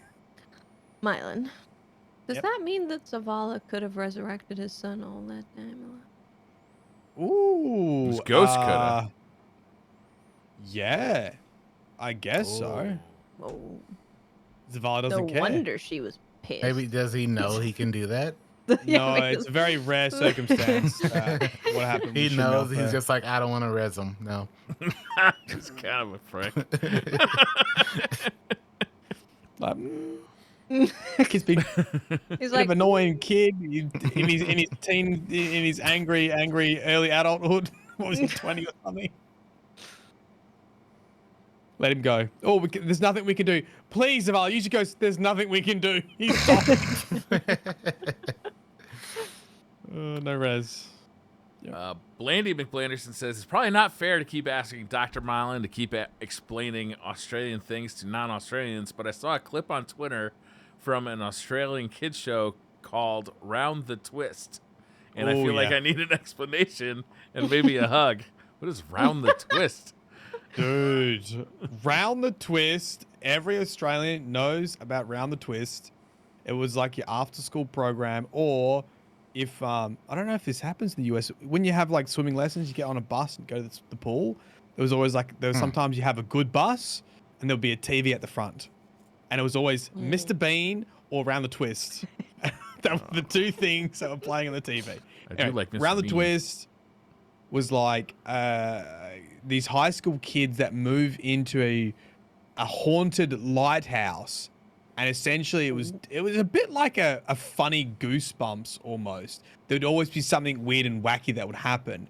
A good example is one time one of the kids, their penis became a propeller, and they could swim. They could swim really fast. This is a kid's show. Using their cock. This is a kid's show. This is. Was this like implied or was it like explicit? Yeah, it was implied. It didn't show the dick swinging. It was implied. It was implied. Dick propeller. It was implied. Yes. Look it up. I don't think the correct fluid dynamics are there. It doesn't matter how fast you spin that thing; it's not getting you anywhere.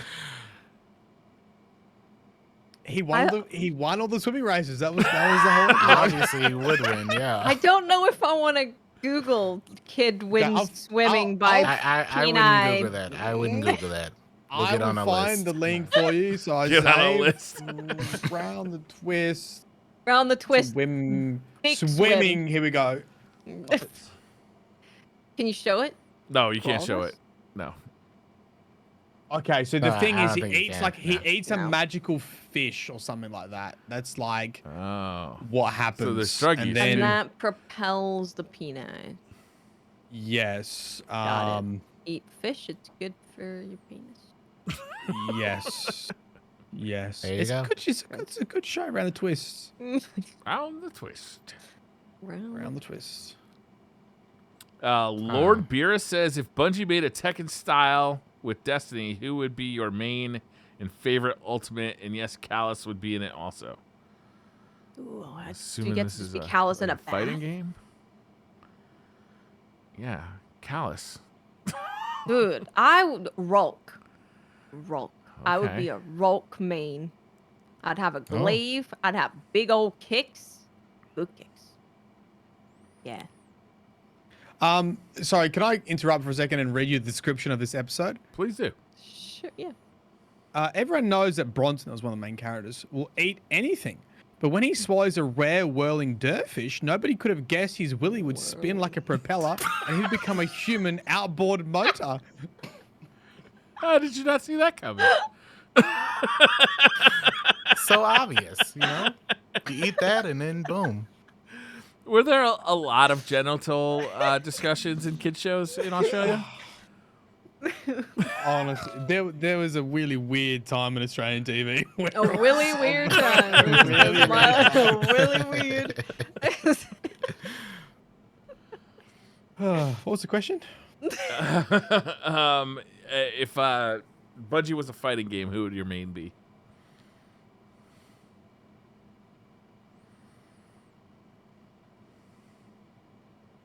I was gonna say like, I don't know, Clovis Bray with Lament or something like that. Do they all get their special weapons? Yeah. Sure. Rock's using a glaive for me. Yeah. Boot. Yeah, can you pick bosses? Yeah. I think Oryx would be a go-to, right? And with his sword. Yeah. He'd be like Devil Jin. Yeah. He's got wings. You could do like a double jump with his wings. Like, You could do a bing bong fake out. yeah. And it probably just has a big smash too. Like one of the other like super moves just goes giant and just crushes you. I always like the old characters, so maybe Ava. That would be kind of fun. Ava Levante? Yeah. She's slanging cookies at people? No, she's just, she's old and decrepit, but she kicks your ass anyway. Yeah. I always think that's fun. Man, a Destiny fighting game would be pretty fun. Yeah. I'll go with Tanix. Only because he's got like 7 lives. Yeah, right. That is true. So it's like 7. And he has a bunch of different forms too. Yep, So I if would you were just like win Fennec because back of in a the- different form. Yep. So you have to fight several of me instead of just one-on-one. Mm-hmm. Zachary Richards says, "Hey y'all, serious question. Since Bungie has brought Fortnite skins to Destiny, would you like to see Ghost of Tsushima armor in Destiny?" Yes. Yeah. Yeah. Yes. Easily, yes. Yes. Last question of the night from Hugo Rune. Would you rather live in a society run by children ages 6 and under, or have to be tied to the wheel of a watermill and spun around for the next 13 hours? 13 hours? 13 hours of water. Wait, what was the first option? Live in a society run by children ages 6 and under. You know That's what? pretty much right now. Yeah, I mean, no, that society how might my be life kind of changes. popping. You get like what? Candy and toys, and you don't have to go to school or work. Everything falls apart. It's going to work really good for like a month. For a That day. sounds like bliss. Naps? Yeah, naps. Man. Versus No, there's not gonna be any 13 naps if hours they of run just a things. windmill. Adults are in charge of nap time. Yeah, can't get worse than now, I guess. Yeah, right. I don't see how I'll any take change could be it. bad. Let's give it a try. Let's try it out. Wait, the government isn't run by 6-year-olds? And that's it. We've answered all of the Destiny questions in the universe once again. You're welcome. We did. Get your Willy Windmill. Yeah. Guys, go swallow those fishes. Get your penis propellers out. Go for a swim. I don't really think that's gonna work. It's not shaped like a propeller. It's I just will round. send. You can watch the entire. I guess you haven't You had that can fish yet watch- then, Briar. Just Yeah. gotta. You can watch That's the right. entire episode. Here you go. I'll believe in chat for you. Okay. Have a couple of these. There you go. Oh, nice. Epic Dan, thank you for joining us. Really Oh, appreciate thank you it. for It's having me. Nice having you on. What are you up to coming up here? I guess now preparing for Master Kingsfall. I didn't expect Master Kingsfall until October, so it was a nice early present, I guess. Surprise! Get your ass to the moon. Yeah, You got a few days. Let's go. got a few days. Yep. And until then, just more Kingsfall helps just getting everyone Kingsfall. Although I do need to start focusing on doing the other raids because there are like 5 other raids that people need help with. So that's true. Those 2. Nice. Well, thank you all for joining us. We'll be back next week with more Destiny podcast action. More Destiny drama, probably, by the way. Probably. How about this? We're going to turn into a gossip show. I will bring you an around the twist episode synopsis. This sounds like an ice cream treat, not a TV show. Yes, please. And if you check out Mylan's video with Bife about the lore of Divinity, make sure you go to the comments and drop It's too much Willy lore. Windmill. I can't really handle it. I tried to click on it. I was like, I don't know if I can do that today. Well, I'll try again tomorrow, but no promises. It's a lot. We'll go there and drop a Willy Windmill. Willy Windmill. Okay, now I'll do it. Drop a Willy Windmill. Thank you all. Call your mother. See you next week. Bye-bye. Bye. Bye.